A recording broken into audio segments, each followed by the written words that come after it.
यात्रीगण कृपया ध्यान दें, आपकी जिंदगी बहुत सस्ती है तभी तो देश की जनता को अपनी जान देकर सरकार को जगाना पड़ता है कि भाई हमें तो मोक्ष मिला लेकिन दूसरों को जीवन दान दे। सस्ती है तभी तो देश को यह पता है कि कुंभ में 50 करोड़ लोगों ने संगम में डुबकी लगाई, लेकिन यह नहीं पता कि संगम में मरने वालों का असल आंकड़ा क्या है। सस्ती है तभी तो रेलवे का बयान सुनिए तो साफ पता चलता है सारी गलती तो लोगों की है, रेलवे का तो कोई दोष ही नहीं। रेलवे के हिसाब से तो ना भगदड़ हुई, ना ट्रेन बदला, ना ट्रेन लेट हुई, ना प्लेटफॉर्म बदला और ना ही अधिकारियों की कोई गलती थी।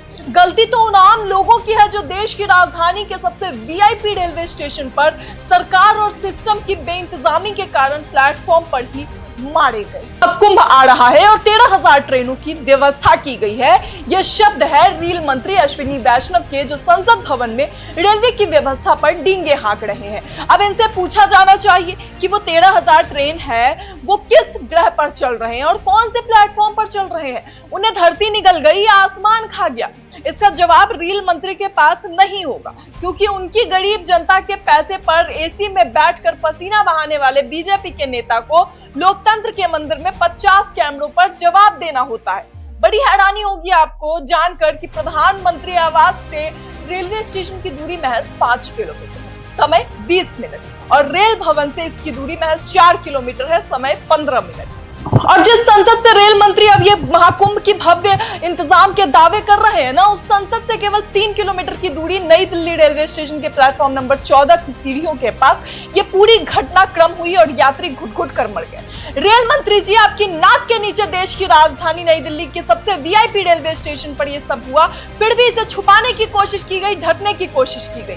पहले इसे अफवाह बताया गया, फिर कहा गया स्टैम्पेड है यानी कोई भगदड़ नहीं मची, और फिर कहा जाता है कि भगदड़ जैसे हालात है, और फिर कहा जाता है कि भीड़ बहुत ज्यादा है, और फिर कहा जाता है सिचुएशन अंडर कंट्रोल है। एक वीडियो भेजकर 18 मौत को सन्नाटे की हवा देने की कोशिश की जाती है, लेकिन रेल मंत्री साहब कुछ भी नहीं कहते। पूरे देश को पता था कि वीकेंड पर प्रयागराज जाने वालों की भीड़ बढ़ जाती है, जनता इसमें ठस ठस कर जाती है, लेकिन मैनेजमेंट नदारद किया गया। सोचिए कि जनता के टैक्स के पैसे से चलने वाली ट्रेन भी अगर टाइम पर ना चले तो इसका जवाब कौन देगा? जवाबदेही किसकी बनती है?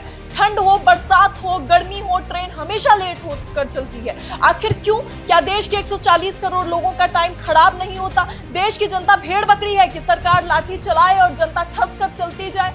जिस तरह नई दिल्ली रेलवे स्टेशन पर भगदड़ मची, ऐसी भयानक तस्वीरें सामने आ रही है, दिल कांप जाता है। किसी की साड़ी फटी, किसी का जूता फटा, किसी का बैग टूटा, और ये रेलवे स्टेशन की पहली घटना नहीं है, बल्कि दिल्ली से बिहार तक, प्रयागराज से आसपास तक ऐसी ही भगदड़ मचती है, ऐसी ही भीड़ उलटती है। मासूम चेहरे रोते हुए, बूढ़ा शरीर कराहते हुए, माओ के सीने रोते रोते फट गए। सत्ता में बैठे लोग कान में रुई डालकर रील बनाते रह गए। एक कमरे में रेल मंत्री तो दूसरे कैमरे में रेल यात्री, एक तरफ से लंबी लंबी डींगे हाँकने वाले मोदी के नकारा मंत्री तो दूसरी तरफ से रेलवे की पोल खोलने वाले ये बुजुर्ग लोग। देखिए कि आखिर ये क्या कह रहे हैं और किस तरीके से अपना दुख बयां कर रहे हैं। उत्तर प्रदेश प्रशासन की बदतमीजी, जो कुंभ से लोग नहा करके आ रहे हैं उनके साथ खिलवाड़ किया जा रहा है।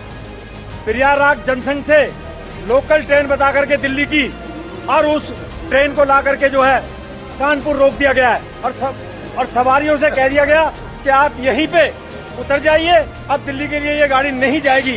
कितना बड़ा धोखा है पब्लिक के साथ, कितना बड़ा धोखा।